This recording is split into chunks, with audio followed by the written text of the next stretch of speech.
So what's kind of been your impression of the series? It's kind of like a very intimate, informal event that brings people together.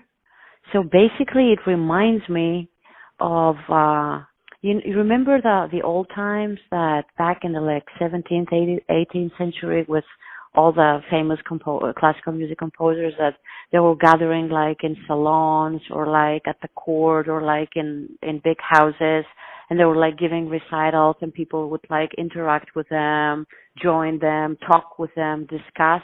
That's kind of like what Katie's trying to do, like give that feeling of like everyone is part of it, you know?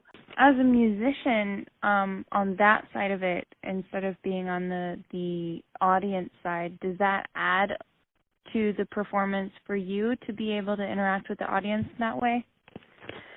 It does, because when I'm in the audience, when they're playing something that is like new to me, I have the chance to ask them, why are you playing this? What is this about? And learn. So it's like, you know, I gain knowledge. And also, you know, enjoy their performance. And then when I play something, I give that knowledge to someone that will ask me a question and wants to know why I'm playing this and what this is about. So that's kind of cool. It's kind of like passing information to sometimes people that have no idea about, you know, classical music or what we're playing in general. So yeah, it makes it more interesting. That's the bottom line that I would say. It just makes it really interesting this way.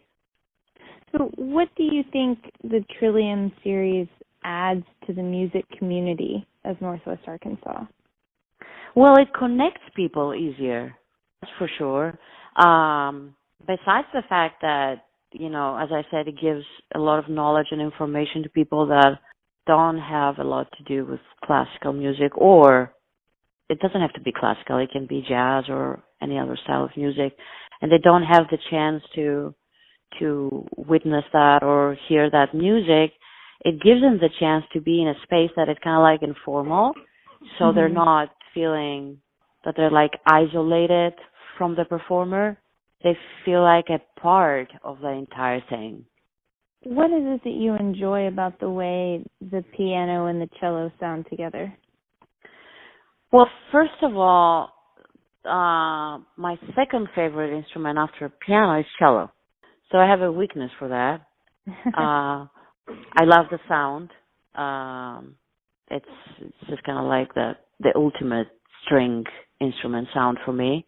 And also what Christian has that is something that I appreciate and I embrace and I love, and that's why I wanted so bad to play with him, is that he is very, very musical, which means that there's so much emotion and passion and musicality in his performance that it just makes things easier, you know? So when you have someone like in that level, yeah, of course I would go for that.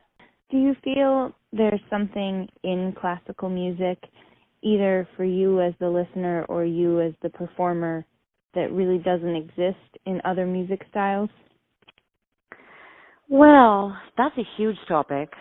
For me, classical music will always be the best quality of music that exists, because it's so complicated and because there's so much knowledge behind it and so much information that the classically trained performer has to learn. And I'm talking about history, theory, you know, like composition, like every aspect.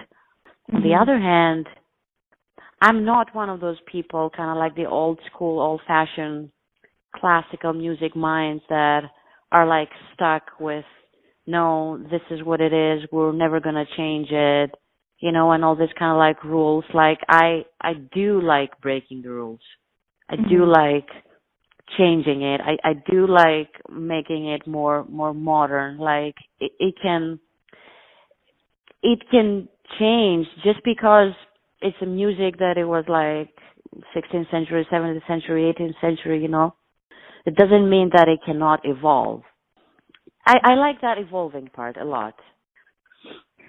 Do you think that evolution is part of what can make this music more accessible to the masses than people might realize it is? Oh yeah, definitely. It has to evolve to the point that it's not it's not that music that is kind of like private or like only specific people should have like access to it, like things that I've been hearing for years. It shouldn't be like that. I don't believe in that at all.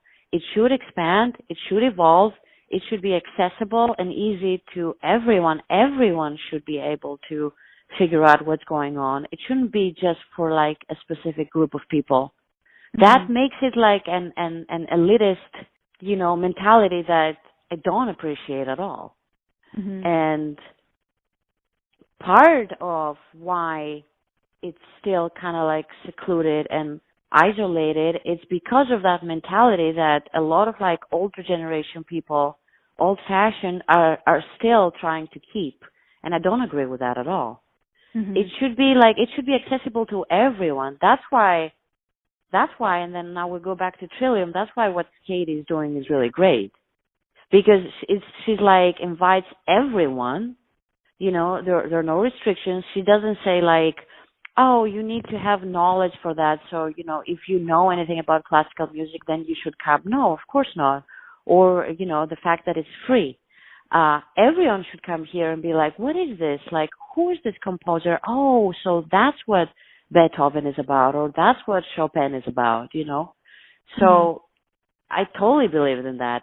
I think that's the future. I think if that doesn't happen, classical music is not going to be preserved. Like it's gonna get lost in time, because people will think that it's kind of like this dinosaur type of like genre that is going to start being extinct. No, it can go on and go on in the future. It can be modernized. It can be evolved, like everything.